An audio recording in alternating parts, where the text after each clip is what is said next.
নমস্কার, কলকাতা টিভিতে আপনাদের স্বাগত। সঙ্গে রয়েছি আমি ঈশিতা। এই মুহূর্তে যে বড় খবরের দিকে নজর রাখবো, পুজোর মুখে কিন্তু সাধারণ মানুষ চরম ভোগান্তিতে পড়তে পারে। অর্থাৎ সেপ্টেম্বরে কিন্তু টানা 4 দিনের জন্য বন্ধ থাকছে ব্যাংক।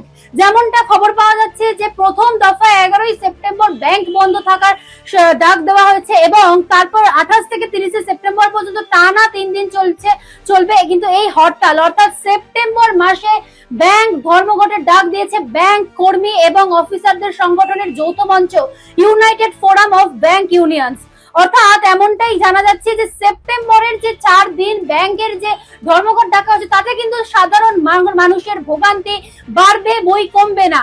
অন্যদিকে তাদের দাবি পূরণ না হলে 26শে অক্টোবর থেকে লাগাতার ধর্মঘট চলবে বলেও হুঁশিয়ারি দেওয়া হয়েছে এই যে ব্যাংক কর্মী এবং এই সংগঠনের তরফ থেকে। অর্থাৎ প্রথম দফায় ধর্মঘটের যে কারণ, সেই কারণে সেপ্টেম্বরের 4র্থ শনিবার এবং রবিবার মিলিয়ে মোট 3 দিন ব্যাংক বন্ধ থাকবে। আর তারপর দ্বিতীয় দফায় ধর্মঘট গড়ালে 4র্থ শনি ও রবিবার নিয়ে টানা 5 দিন কিন্তু ব্যাংক বন্ধ থাকতে চলেছে। এই ধর্মঘটের আওতায় এটিএম গুলিকেও কিন্তু রাখার কথা বলা হয়েছে। অর্থাৎ আপনি যদি ভেবে থাকেন যে ব্যাংক ধর্মঘট কিন্তু এটিএম চালু থাকবে, আপনারা টাকা তুলতে পারবেন, কিন্তু সেক্ষেত্রেও কিন্তু আপনাদের ভোগান্তিতে পড়তে হবে, কারণ এটিএম গুলো কিন্তু এই ধর্মঘটের আওতায় রাখার কথা বলা হয়েছে অবিলম্বে।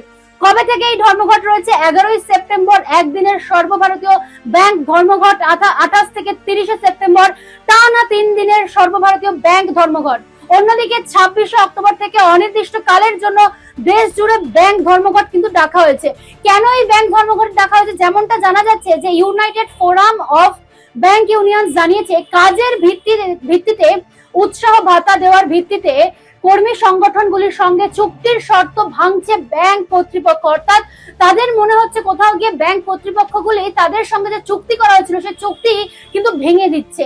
এটা কিন্তু ব্যাংক ধর্মঘটের অন্যতম বড় কারণ বলে তারা উল্লেখ করেছেন। অন্যদিকে সপ্তাহে 5 দিন কাজের ব্যাপারে চুক্তি হওয়া সত্ত্বেও তা কার্যকর কেন করা হচ্ছে না তা নিয়েও কিন্তু তারা প্রশ্ন তোলে। অর্থাৎ যে তাদের সঙ্গে যখন চুক্তি হয়েছিল সপ্তাহে 5 দিন সেই কাজ করার চুক্তি হয়েছিল, কিন্তু তারপর তাদের দাবি যে তারা প্রশ্ন তুলছেন যে 5 দিন যে কাজের যে চুক্তি হয়েছিল সেই দাবি কিন্তু তাদের মানা হচ্ছে না।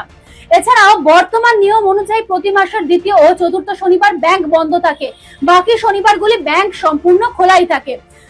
ইউনিয়নগুলির দাবি প্রতি শনিবারই ছুটি দিতে হবে। অর্থাৎ যে 4র্থ এবং দ্বিতীয় শনিবার যে ব্যাংক বন্ধ থাকছে, বাকি শনিবারগুলো অর্থাৎ প্রথম এবং পঞ্চম শনিবার, সেই দুটো শনিবার এবং তৃতীয় শনিবার, এই মানে কোনো মাসের ক্ষেত্রে পঞ্চম শনিবার, এই শনিবারগুলো ব্যাংক খোলা থাকছে। কিন্তু যে তাদের দাবি, যারা ধর্মঘট ডাকছে তাদের দাবি অনুযায়ী এই যে শনিবার, সবকটা শনিবার কিন্তু ছুটির আওতায় আনতে হবে। অর্থাৎ শনি এবং রবি 2 দিন করে কিন্তু তারা ছুটি চাইছেন।